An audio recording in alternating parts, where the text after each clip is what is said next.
What's up, Ball Nation? It's time for the weekly wrap-up. It's looking like home sweet home right here in the original filming location. Midterms are in full swing, but don't worry, there are plenty of things for you to do this week and procrastinate, pushing all those exams and studying out of your mind. Without further ado, look out for these events coming up this week.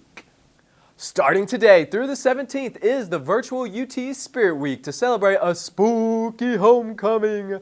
They've got events like the Campus Pride Day, Big Orange Pumpkin Patch, Mascot Meet and Greet, and more.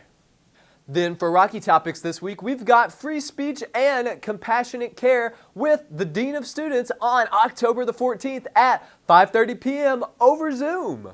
Smokey's Game Day Experience allows students to watch the Vols take on their opponents on the Jumbotron at the T-Rex Turf Field. Up to 50 students can request tickets, and you may bring up to 3 other students as your guests. So make sure you go online and register ahead of time to secure your spot. Oh yes.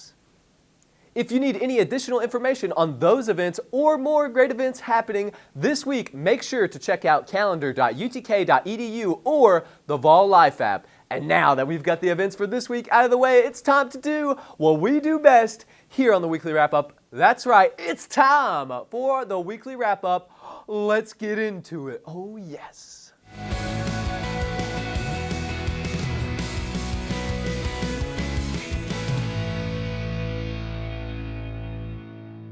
Coming out of UT's third game, the Vols fought hard against the Georgia Bulldogs but ultimately lost, making the Vols 2-1 for this season.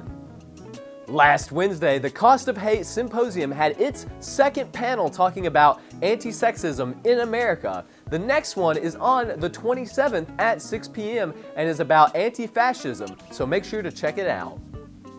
On that same Wednesday, UT had its culinary boot camp where students came and learned valuable cooking skills from UT's elusive culinary program. Sounding mighty tasty. On Thursday, UT hosted a How to Vote workshop from 6 to 8 to answer any big questions students had about the process before they went out to do their due diligence at the polls this November. As for Beacon content, we've got our special issue on mental health coming up next Wednesday, so make sure, keep your eyes out and pick up a special edition issue of the paper. That's it for your weekly wrap-up. Hope you enjoyed this week's episode of the Weekly Wrap-Up. Big things are in store for the Weekly Wrap-Up. Some crazy behind-the-scenes shufflings and happenings, and I can't wait to show you guys what's coming up next in the next chapter of the Weekly Wrap-Up. So make sure you stay tuned for all the crazy stuff going down on the upcoming Weekly Wrap-Ups. That's it for your Weekly Wrap-Up with your host, Austin Orr.